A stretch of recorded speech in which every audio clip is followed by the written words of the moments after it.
Oi, pessoal. Nessa semana, no dia 22, foi o Dia Mundial da Água.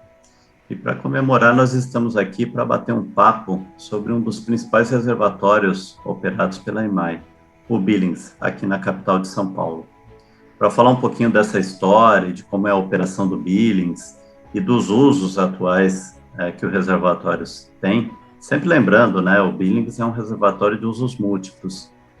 E os diversos aspectos ambientais que envolvem esse reservatório, estão aqui o Eduardo Rocha e o Rafael Rodrigues Ferreira. Eles são dois profissionais da EMAI, muitos de vocês já conhecem. Eu sou o Mário Oliveira, eu vou participar mediando esse bate-papo. O Eduardo Rocha, ele é graduado em Geografia e em Educação e atualmente exerce a função de coordenador de meio ambiente da EMAI. Ele é também professor da Rede Pública do Estado de São Paulo. Ele foi membro ativo representando a EMAI na elaboração da lei específica da Billings. E ele é membro do Conselho Consultivo do Parque Estadual Águas da Billings, da Unidade de Conservação Integral, que foi criada em 2018, em março de 2018, que é também um mês, como a gente está aqui, mês da água. O Rafael Rodrigues Ferreira, ele é engenheiro, formado há 14 anos pela Universidade 9 de Julho, e ele possui 12 anos de experiência na área hidráulica aqui na EMAI. Ele trabalha há 23 anos na empresa, tendo seu início profissional no departamento de manutenção. Ele é responsável pela coordenação hidráulica da companhia, né? E essa é a área que exerce a gestão, ele exerce a gestão operacional dos reservatórios, né? Nessa área, rios e canais do sistema hidroenergético da empresa, além de todas essas estruturas que estão envolvidas, né? Como eu disse, a nossa agenda é livre e flexível, né? E hoje é um bate-papo. Nós estamos aqui entre amigos para cada um passar um pouquinho dessa experiência que tem aí com o Billings e no nosso setor aqui de energia. Mas vamos começar lembrando um pouquinho da história do reservatório Billings, né? Sempre legal lembrar que ele inicialmente tinha o nome de Reservatório do Rio Grande. Billings veio depois, né, numa homenagem ao Asa White Kennedy Billings, né? E o reservatório, ele fará aniversário no domingo, né, que marca os 96 anos desde o decreto federal que autorizou a antiga Light a represar os rios da região e formar o reservatório. Edu, eu sei que você gosta bastante de história, né, dessa história, é uma história muito rica, né, mas ela passa um pouquinho despercebida no meio da metrópole, né, a metrópole é muito grande, com muitas interações, enfim, né, o que você pode contar aí para a gente e para o pessoal que está assistindo a gente sobre o reservatório do Rio Grande, primeiro reservatório do Rio Grande, depois o Billings. Bom dia, olá a todos, é um prazer estar aqui nesse bate-papo com nossos colegas de trabalho lá, nossos amigos do dia, o Mário e o Rafael, e estou muito lisonjeado pelo convite. Ô Mário, como você disse, esse assunto é um assunto que desperta paixão, especialmente a mim, que eu gosto bastante desse tema, né? É um tema que ele suscita muita informação, tem muita informação. E eu gosto muito de falar sobre a Billings. Bom, foi bom você falar da barragem do Rio Grande, né, porque pouca gente tem a ideia de como surgiu esse reservatório, né? Primeiro, lembrar que a Light, que é a antecessora da EMAI, era uma empresa que veio para o Brasil para propiciar transporte público, né? Especialmente transporte público. O foco da Light era transporte público. Inicialmente os bondes, né? E depois, com o insumo principal do bonde, que era energia elétrica, ela passou a produzir energia elétrica nas usinas, né? Tanto que as primeiras usinas que a Light construiu aí no Tietê, primeiro a Edgar de Souza e depois Rasgão com tempo recorde de 11 meses, dada a expansão do número de linhas de bondes que foram necessários na época da cidade de São Paulo para poder suprir essa demanda. E aí, depois, a questão da energia para a indústria, isso foi demandando, até que ela resolveu sair do ramo de transporte, entregou para a municipalização e passou a investir mais na produção de energia elétrica. O reservatório chama Barragem do Rio Grande porque o Rio Grande é que nasce em Rio Grande da Serra, que é o formador da represa. Esse é o rio que formou a represa, é o principal rio que formou a represa.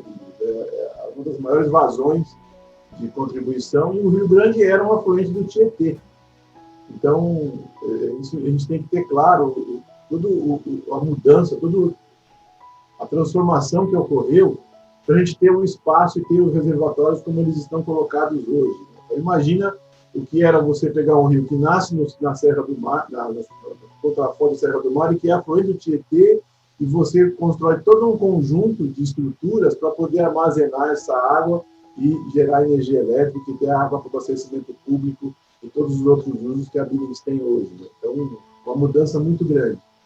Eu faço questão de lembrar duas coisas. Primeiro, porque o plano original não era esse. Né? O plano original existia uma possibilidade de construir esse mesmo reservatório em Caraguatatuba, que depois a CESP aproveitou o trabalho e fez o reservatório de Paraibuna, né?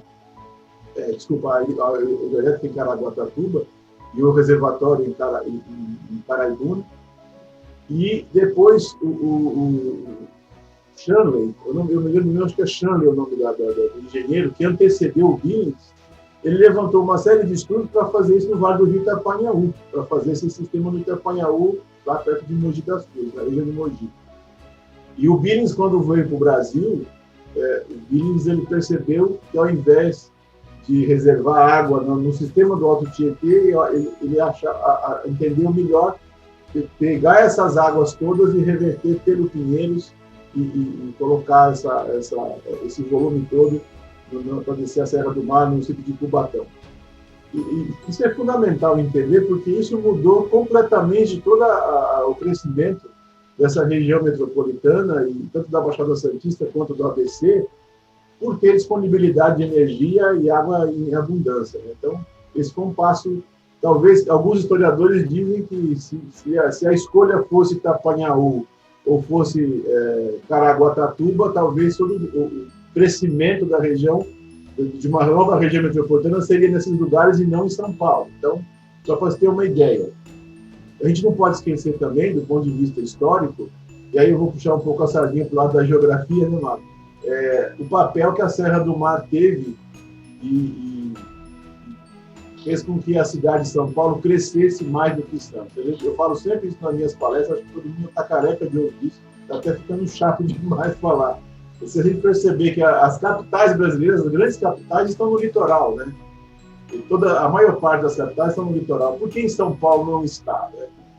E aí a gente tem que associar o café, ferrovia e a questão geográfica. Isso é muito importante.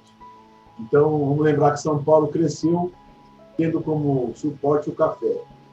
E o café precisava ser transportado para Santos para poder ser exportado. Então, não tinha condições de você trazer todo o café, por conta das restrições da Serra do Mar, até Santos no mesmo período, na mesma época. Então, armazenava em São Paulo e ia descendo aos poucos até você perenizar e conseguir mandar esse café para o exterior. Então, isso determinou que São Paulo acabasse assumindo uma função de porto seco, né, como nós chamamos. E esse porto seco foi que praticamente fez com que a cidade crescesse mais rápido, numa velocidade mais importante do que Santos, e acabou virando capital do estado. Isso é um dos pontos. E não bastasse esse sistema todo implantado, muita gente, ao longo do tempo, faz críticas, outros defendem. Eu sou um apaixonado por quê? Porque eu acho que esse sistema está colocado. A gente não pode ficar discutindo sempre aquilo que está lá atrás, sem levar em conta aquilo que o projeto trouxe para o benefício da região metropolitana. E trouxe muito benefício. Né? Então, essa história é uma história rica e tem fundamental importância para a cidade de São Paulo, porque ela determinou todo o crescimento da região. Fez uma série de mudanças do ponto de vista hídrico, né? Reverteu rios, construiu novas estruturas, e a gente hoje tem um benefício que é a possibilidade de você conseguir controlar, eu acho que o Rafa vai falar melhor sobre isso, conseguir controlar esses volumes de uma cidade em que cresceu demais, impermeabilizou demais e, infelizmente, trouxe consequências para a qualidade da água. Então, a gente tem esse pano de fundo. Mas a história, só para finalizar, uma coisa que eu acho fundamental, não bastasse todas essas mudanças, vamos lembrar que tudo isso aconteceu em 2 períodos de guerra. Nós estamos vivendo um período de pandemia extremamente complicado, uma série de restrições. Eu fico imaginando como é levar um empreendimento desse, com várias estruturas, financiamento externo, com recursos, que na época era uma empresa privada, mas tinha que ter recursos, em 2 períodos de guerra, Primeira e a Segunda Guerra Mundial. Esse basicamente foi construído nesses 2 períodos. Então eu fico imaginando quanto desafio que o Billings e o pessoal da Light teve para deixar esse sistema funcionando. E como ele é vital hoje para a cidade de São Paulo por todos os usos que a Billings tem. Né? Então não sei se é isso, se tiver alguma outra informação que você acha relevante, se quiser falar, Rafa, se quiser colocar alguma coisa também, fique à vontade. Eu acho que outros assuntos vão surgindo aí. Também gostaria de agradecer o Mário, pessoal da comunicação, pelo convite, né? E para mim também é uma honra participar de um evento como esse com você, Edu, que dá para ver que você é sensacional, você tem muito conhecimento sobre essa questão e tudo mais, e é um prazer para mim estar aqui com você. Obrigado, viu, Mário? Valeu mesmo. Eu acho que só um pouco, complementando um pouco a fala do Edu, eu só queria falar um pouco sobre a hidrografia original, né? Ele falou aí do Formador, do Rio Grande, e o Rio Grande ele tinha o nome Jurubatuba também, né? Ele vinha lá do Rio Grande da Serra, e quando ele passava aqui, sentido a cidade de São Paulo, ele cruzava com o Rio Guarapiranga, vamos dizer assim, os dois ainda eles não eram... não tem os seus barramentos da maneira que é hoje, não tem a barragem do Rio Grande, onde é a usina elevatória de Pedreira, e não tem a barragem do Guarapiranga. Antes, quando não tinha estrutura nenhuma, após a confluência desses 2 rios, que eram o nome Rio Pinheiros. O Rio Pinheiros ele era formado aí desde essa confluência e ia até a foz lá com o Rio Tietê, tá? Eu acho que é importante deixar essa questão da hidrografia para as pessoas entenderem. Até, tipo, um fato curioso, hoje, por conta da retificação, virou Canal Pinheiros, vamos dizer, mas existem ainda uns trechos que a gente chama de Jurubatuba, né? Porque o Rio Grande, ou Jurubatuba, ele não foi barrado bem na confluência com o Guarapiranga. Então, assim, da confluência do Guarapiranga até a usina elevatória aqui de Pedreira, a gente chama meio que de Jurubatuba, mas embora ainda faça parte de todos esses 25 quilômetros que o Canal Pinheiros tem, né? Acho que isso que eu gostaria de acrescentar aí sobre essa parte histórica. É até a estação Jurubatuba, né, Rafa? A estação Jurubatuba. A estação do trem Jurubatuba chama isso. Exatamente. E o nome Jurubatuba vem de Jeribativa. E tudo, aliás, tudo que é tuba é muito, né? Já cansado de saber isso. Jurubatuba significa muito Jeribá, que é aquela palmeira que é característica e que praticamente tinha toda nessa região do Rio Pinheiros aí. Não, o Rio Pinheiros não tem esse nome por conta do Jeribá, tá? O Rio Pinheiros tem porque tinha algumas áreas nessa região também, com aquela araucária, e aquele pinheiro nosso, Pinheiro do Paraná, como muita gente conhece. Uhum. Isso que nessa região essa região tinha muito esse tipo de vegetação, e é por isso que é o nome de pinheiro, né? Que é o nosso pinheiro. O Pinheiro do Paraná, aquele que parece faz uma cesta, né? Que é aquela pinha que a gente come aqui no inverno. Sim. Então, o nome do Pinheiros vem disso. Legal.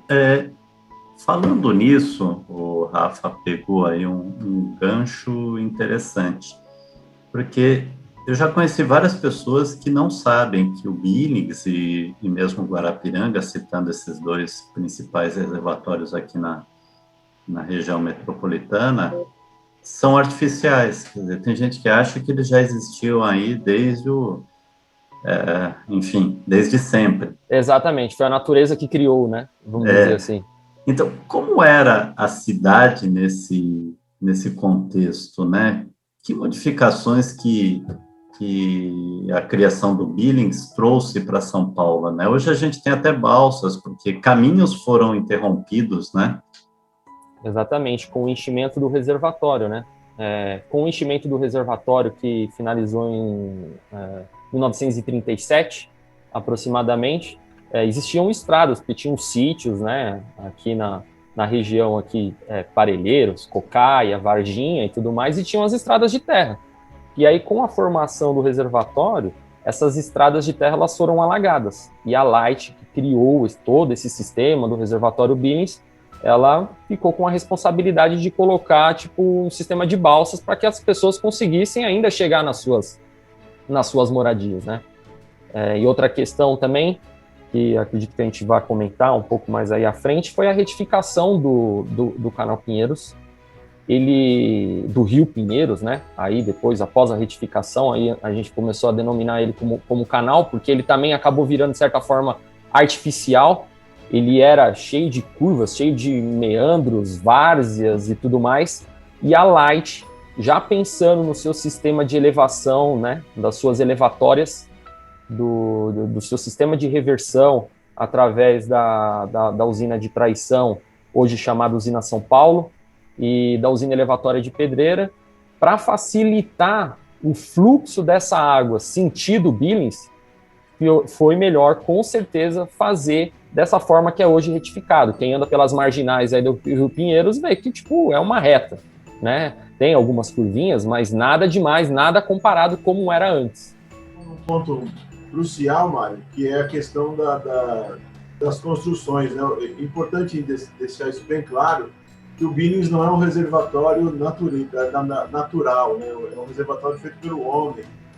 E ele precisa de receber água do Rio Tietê e, consequentemente, do Pinheiros, trazida pelo Pinheiros.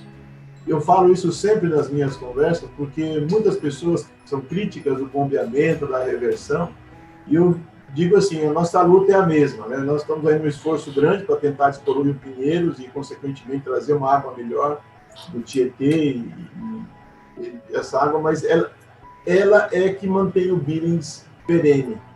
Vamos lembrar das questões da cheia, que acho que depois a gente pode falar um pouquinho sobre isso, né? Que o Rafa tem mais condições de falar sobre isso. São Paulo tem uma dinâmica de produção de água muito difícil de entender, né? Primeiro, porque nós estamos na área de formação dos grandes rios. Segundo, porque chove muito, a gente é obrigado, por conta do escoamento, da impermeabilização do solo, mobilizar essas grandes massas de água de um lado para o outro.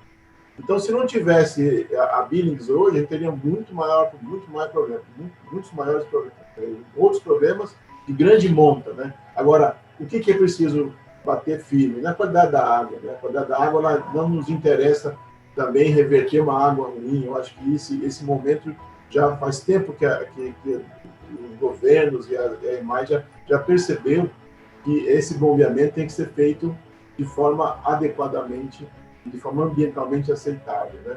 Então é isso que a gente tem que dizer, e o Billings precisa dessa água.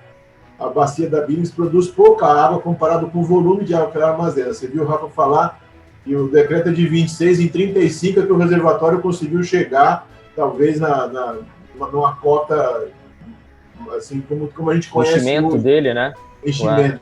Então demora muito para subir um centímetro nesse reservatório, tem que ter muita água para subir, né? Então, se não tiver a reversão, a gente não mantém esse reservatório com água para todos os usos que a região precisa, inclusive a Baixada Santista.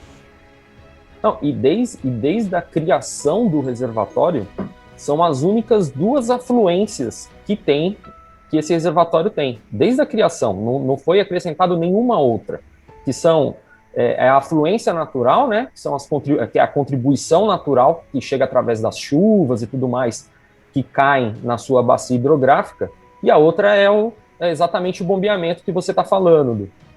E antigamente ele era feito de forma contínua, né, e hoje a gente só faz esse bombeamento em casos de controle de cheias, em caso de emergência aqui, quando tem operação de controle de cheias do Canal Pinheiros, do Tietê. Né? Hoje a gente só está autorizado a bombear nesses momentos, aquele bombeamento contínuo de toda a concepção que foi feita lá pelo Billings para gerar energia em Henry Borden, não é mais desde outubro de 1992, quando saiu a resolução conjunta aí entre as secretarias na época, acho que era a Secretaria de Energia e a de Meio Ambiente, tinha recursos hídricos também, a Secretaria de Recursos Hídricos, que interromperam, né, esse bombeamento contínuo para o reservatório, por conta da má qualidade de água que começou, né? Antes disso, já tiveram outras operações também. Antes de ser contínua, antes de interromper, nós tínhamos uma operação que a gente chamava de operação balanceada, onde 50% apenas da vazão que era afluente lá em Edgar de Souza podia ser bombeada, né? Foram tentativas, foram reduzindo essa afluência para o Billings por conta da má qualidade, até chegar em outubro de 92 e o pessoal constatar que teria que ser paralisado mesmo o bombeamento. Bombeamento Rafael, contínuo, né? Rafael, esse é uma questão bastante interessante, né? Porque o Billings ele foi criado inicialmente, óbvio, para gerar energia lá em Cubatão, né? Na usina Henry Borden, né? E era porque a usina Henry Borden, antes do reservatório estar completamente no seu nível aí de operacional, a usina Henry Borden já existia, já estava funcionando, né? Então, a importância desse reservatório para ampliação da capacidade da Henry Borden é extremamente importante. E Henry Borden importante para o crescimento de São Paulo. Quer dizer, a gente tem uma história bastante complexa e que hoje esse uso do reservatório para geração de energia, não vou dizer que ele ficou secundário, mas ele ficou prejudicado pela questão do bombeamento, né? Pela questão do bombeamento e por conta também do aumento da demanda de água para abastecimento público, né, da região metropolitana, porque hoje nós temos captações, temos uma captação da Sabesp no braço do Rio Grande, braço esse que foi seccionado pela barragem de Anchieta, para tentar fazer com que a água do bombeamento não entrasse em contato com essa área de captação, vamos dizer assim, da Sabesp, e hoje também a Sabesp conta com transferências de água, né, que pega a água do reservatório Billings e joga para outros sistemas. Vou citar alguns. No braço do Taquacetuba existe uma transferência de água para o reservatório do Guarapiranga. No braço do Rio Grande existe uma transferência de água também para o reservatório do Taiaçupeba, que é um reservatório hoje que faz parte do sistema produtor do Alto Tietê, né? Que são sistemas aí importantíssimos. Então, assim, como eu falei, o reservatório ele continua com as mesmas afluências, a natural e a do bombeamento. Só que houve um aumento, por conta um aumento da demanda, o pessoal começou a fazer o uso dessa água, né? Fazer essas transferências e tudo mais, e graças ao Billings aí na crise hídrica de 14, 15 ali, teve um papel fundamental aí para ajudar esse sistema, o sistema Cantareira, que também estava muito baixo e tudo mais, e a Sabesp acabou meio que criando um sistema, ele conseguiu interligar essa malha de distribuição de água dentro da cidade de São Paulo. E como você estava falando, sim, a usina de Henry Borden, ela é anterior mesmo à formação do reservatório Billings. Henry Borden, ela teve sua primeira unidade em 1926, né? E como eu falei, o reservatório o Billings é desde 37. Aí me pergunta, mas como assim, não tinha reservatório, mas já gerava? Já gerava porque entre as tomadas da água da usina de Henry Borden, elas ficam num reservatório com uma capacidade menor, que fica no alto da serra. Ele chama Reservatório do Rio das Pedras, tá? E ele, quando foi criado lá em 26, antes da formação do Billings, Henry Borden não contava com essas 14 unidades que ela tem atualmente. Henry Borden contavam com 3 unidades, vamos dizer assim, né? Que aí a contribuição natural do Rio das Pedras, acredito que na época não dava conta também dessas 3, mas tinha essa terceira, ela entrou em operação, vamos dizer assim, 36, né? Então, eles já estavam pensando já nessa ampliação do reservatório. Então, era graças a esse reservatório do Rio das Pedras, mesmo sem o reservatório Billings, que nem Ribordan conseguia gerar, né?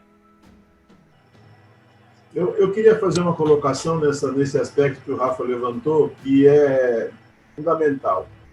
Desde a época da paralisação do bombeamento, eu já estava na EMAI, na época da Eletropaulo, antiga Eletropaulo, e uma das primeiras discussões que nós tivemos nos fóruns sobre a parada da reversão e as condições do Billings e tal, foi justamente discutir o caráter estratégico que o reservatório Billings tem para a região metropolitana. O professor Rubem Lalanha, da faculdade da USP, numa palestra brilhante que ele deu na Faculdade de Saúde Pública, ele estava presente, ele citou um caso de abastecimento público da cidade de Nova York, onde existia uma adução a 200 quilômetros de captação. E houve um problema sério nessa adutora, e quase que colapsou o sistema de abastecimento de Nova York. E imediatamente as autoridades lá resolveram construir um sistema auxiliar, paralelo ao que já existia, mas que fosse independente só para garantir o abastecimento público da cidade de Nova York. 200 quilômetros de distância trazer essa água. Imagina o custo disso, um custo absurdo para existir a tubulação com um período de uso muito pequeno. Então, só para ter garantia que, se tivesse um colapso numa adutora, existiria a possibilidade de você utilizar esse segundo sistema. E nós temos a facilidade da Billings hoje de fazer essa transposição que o Rafa disse. Né?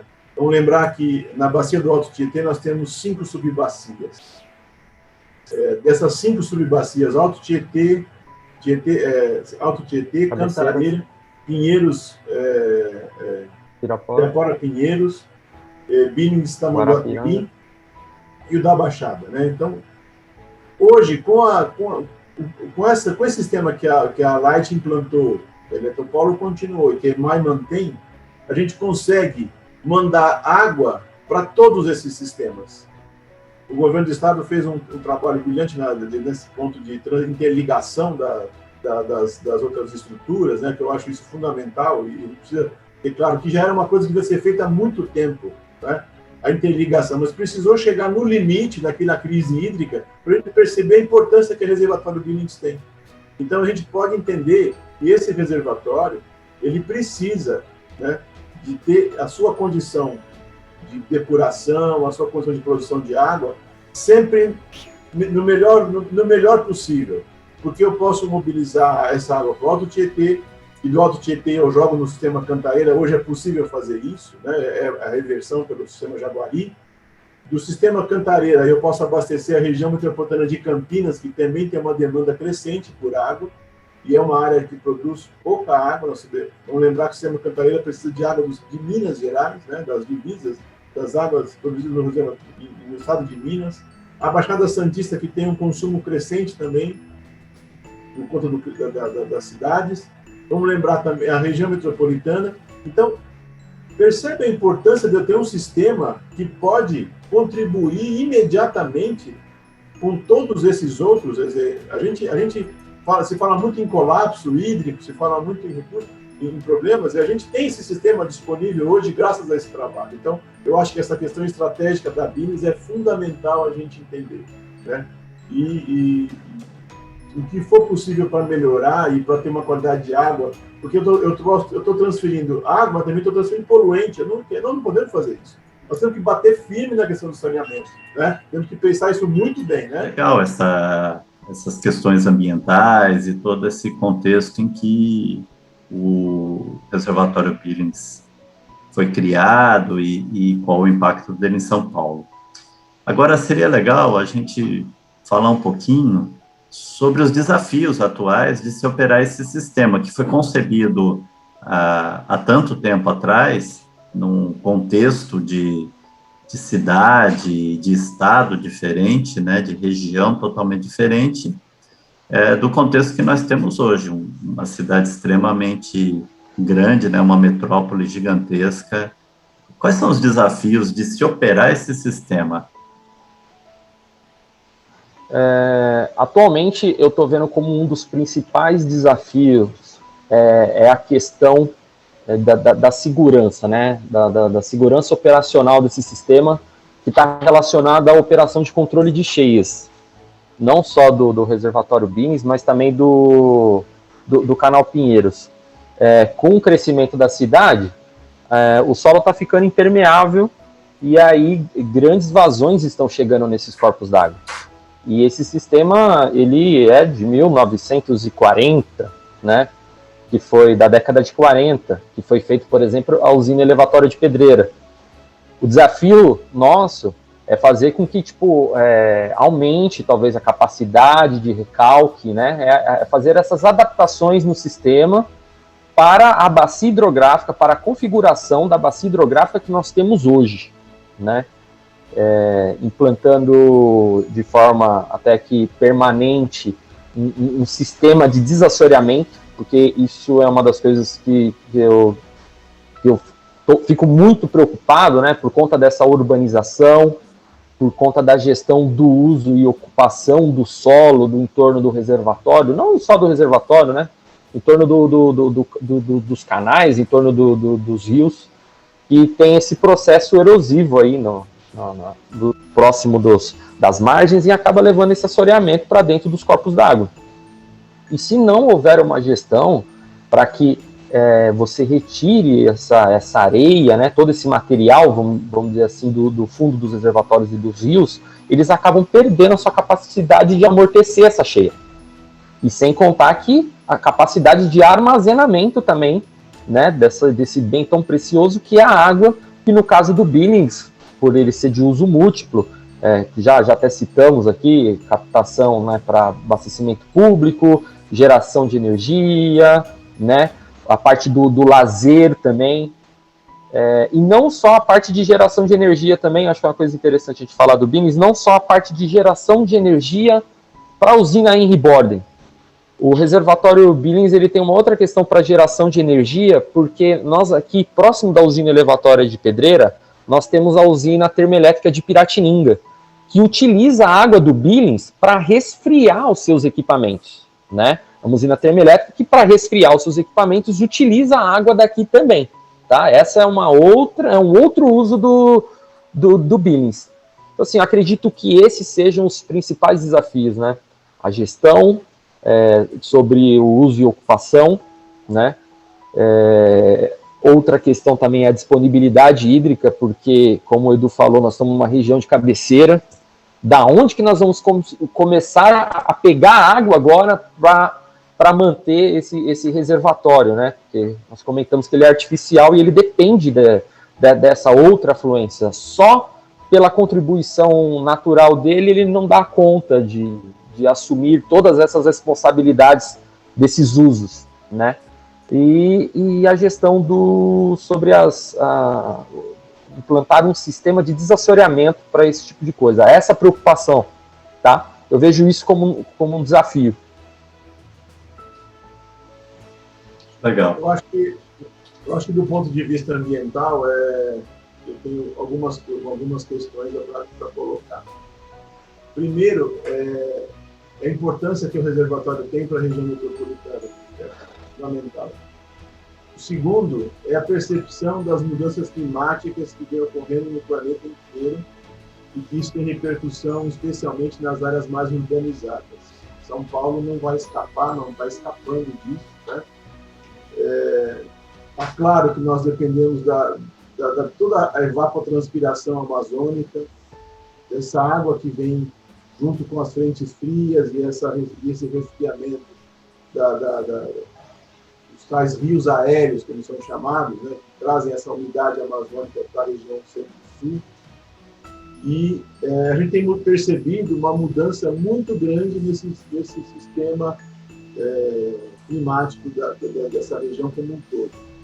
Então, qual é a principal mudança? A gente tem percebido uma chuva mais concentrada e de grande volume.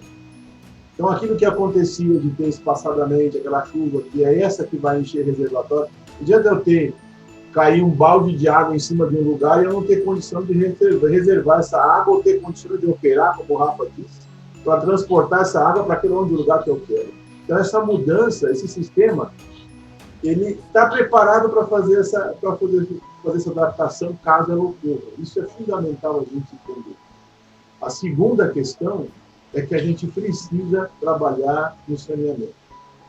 A água bombeada, a água que vai para o reservatório tem que ser uma água melhor. Eu acho que já vem sendo feito, de certa forma, tanto pela saneamento da bacia, quanto da reversão dos Rio Pinheiros, que eu espero que realmente seja, de fato, implementada. Uma outra questão que é fundamental na época de graduação, a gente estava muito sobre a questão hídrica. Hoje, muitos estudos revelam, por exemplo, a função importante da árvore. Eu imaginava a árvore como uma esponja, como muitos pesquisadores colocam, uma esponja que absorve e que reduz o impacto da água e armazena água. Mas tem um outro papel, que hoje a gente conhece muito bem, que é o contrário desse.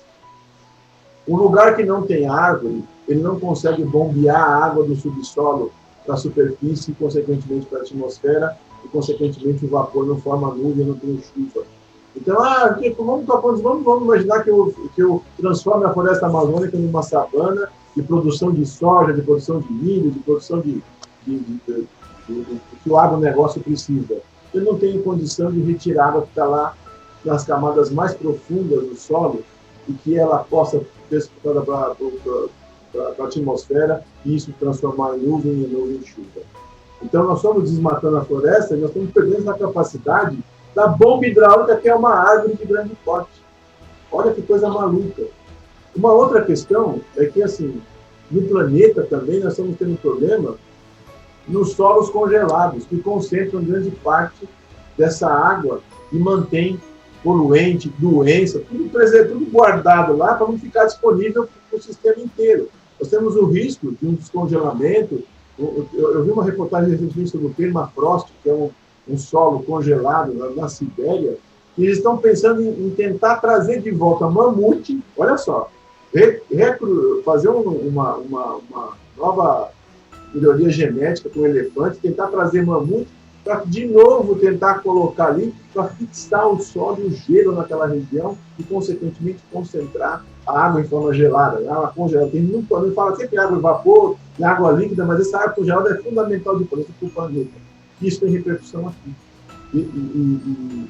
E a Billings, ela faz parte de um sistema que está interligado em todas as suas ações. Né? Não só por transportar água, mas porque depende desse sistema que é uma mudança mundial. Efeito Elninha, efeito Laninha. Nós vivemos um Laninha agora, recentemente, né? E está vendo que choveu pouco. O Rafa pode falar isso melhor. Né? Em termos de média, choveu, pode ter mais concentrado, mas o reservatório Cantareira chegou a 51% da capacidade.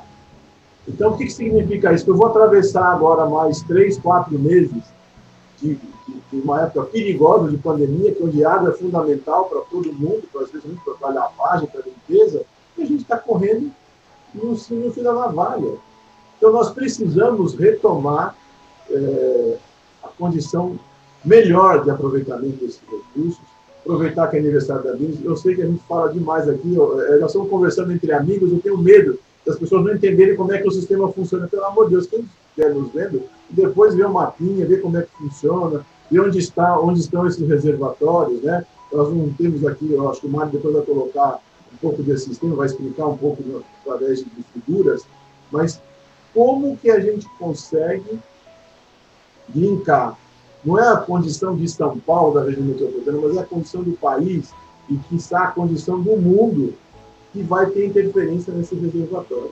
E o que eu mais eu venho falando nas minhas palestras, nas minhas conversas, é assim, nós estamos perdendo a capacidade de depuração no reservatório Billings. Então, a espacialização, a ocupação da cidade, a ampliação das áreas de moradia, a ampliação das áreas de ocupação, a impermeabilização do solo. Todo mundo quer ter um quintal limpo para não ter trabalho com flor de água, esquece que a árvore tem a função fundamental. Retomar a árvore, né? Tem árvore na rua, cai, quebra um carro, mas a função da árvore. Na minha casa, eu tenho 2 árvores próximas aqui, minha casa, eu não tenho problema no frio nem no verão. No frio, ela é ambiental, ela é termicamente boa, no verão mais ainda. Então, olha que coisa importante a gente tem que ter, e a gente está esquecendo disso. Todo mundo quer um quintal limpo, sem nada, sem folha, e esquece que essas árvores têm importância não só nas áreas florestadas, mas também na região urbana. Elas precisam, a gente precisa retomar isso para melhorar a umidade, tirar essa água do subsolo e jogar essa água em forma de vapor e formar nuvens, e essas nuvens formar chuva que possam cair e regularizar e perenizar esse sistema. Então é isso, eu não sei se eu consegui dar conta da resposta aí, Mário, mas eu acho que, para o ponto de vista ambiental, eu boto muita fé na recuperação, porque nós chegamos no final, nós estamos no limite. Então, quando a gente chega, e o Brasil tem essa cultura, né? Precisa balançar uma ponte para todo mundo sair correndo e arrumar o resto. Então, precisa chegar no ter água para abastecimento, para a gente poder começar a recuperar aquele reservatório. Então, a gente precisa, de verdade, manter essas áreas produzindo água e tirando água do subsolo e jogando para a superfície. Né? Antigamente eu imaginava que era o contrário, a árvore ela vai armazenar e sai a nascente. Não, ela não só tem essa função, ela tira a água, evapora e a evaporação transforma isso em nuvem. Então a gente precisa retomar esse sistema para manter a sociedade produzindo e crescendo, mas dentro de condições ambientalmente e economicamente aceitáveis. É isso. Bacana, né? Uma aula e um alerta, né? Um alerta para a gente valorizar mais aquilo que a gente vem perdendo ao longo do tempo, né? São Paulo era a terra da garoa, hoje não tem mais garoa, né? Sumiu a garoa, a famosa garoa de todas as fins de tarde, início da noite, ele sumiu, e muito provavelmente por isso, né, Edu? Sim. Bom, foi muito legal bater esse papo aqui, foi uma verdadeira aula. Acho que o pessoal de casa, o pessoal que está aí nos assistindo aí pelo YouTube, deve ter gostado muito, né? Espero que a gente possa fazer outros bate-papos desse tipo, levar para quem tem curiosidade, quem quer conhecer um pouco mais desse sistema, um pouco mais de informações, né? Eu agradeço ao Edu e ao Rafael. Queria que vocês deixassem aí as suas últimas mensagens para o nosso pessoal, para o pessoal que está nos ouvindo aí. Eu agradeço bastante a oportunidade. Peço desculpas por às vezes não ficar muito claro a nossa conversa. Mas não deixe de consultar lá um desenho, um mapa. Eu acho que o Mário depois vai colocar. Eu mesmo não tenho espacializado direito aquilo que nós discutimos aqui, mas fundamentalmente dizer que a gente hoje tem alguma coisa a comemorar, sim. Acho que é um processo de recuperação, né? A Billings tem dado sinais da sua importância, a cidade já percebeu isso, os órgãos ambientais estão atentos. Eu acho que a gente tem ainda falta muito, a gente precisa dar sequência a esses trabalhos todos, não podemos deixar morrer, né? Tanto o tratamento da água do Pinheiros, como a melhoria das condições da represa, das ocupações, retirar aquilo que é lugar de formação de vegetação, que a gente tem que voltar essa capacidade de produção de água, né? Então é isso, muito obrigado pela oportunidade, agradeço ao Rafael, também é um grande mestre aí tenho certeza que um futuro brilhante, já é um profissional maravilhoso. Obrigado, Mário, eu agradeço bastante a oportunidade. Edu, obrigado pelas palavras. Eu espero que também eu e o Edu tenha conseguido resumir aí o sistema. É um sistema bem complexo, né? É difícil dessa forma, talvez, tipo, dar o detalhe, né, de como que é o funcionamento dele, mas espero ter conseguido aí. Qualquer coisa, nós estamos à disposição para conversar e tudo mais. A EMAI está à disposição. E gostaria de agradecer mais uma vez o pessoal da comunicação, ao Edu, pelas palavras, e agradecer também algumas pessoas que fizeram parte dessa minha história aqui, desse meu conhecimento, que é o Oscar, o Edu conhece, e a Tereza Lana também, que hoje ela continua ainda na EMAI, e graças a eles eu pude, e estou aprendendo ainda, como o sistema é muito complexo, graças a eles eu tenho um pouco desse conhecimento, tá? Bom, é isso. Um beijo. Sim, exatamente. E, ok, é isso. Um beijo para minha filha Manu, que está lá em casa, para minha esposa. Amo vocês. Falou. É isso, Mário. Obrigado. Obrigado mais uma vez a todos. Obrigado também à equipe da comunicação, que não aparece aqui na frente da câmera, mas fica por trás dando todo o suporte, toda a ajuda, né? A todo o pessoal da EMAI que nos acompanha.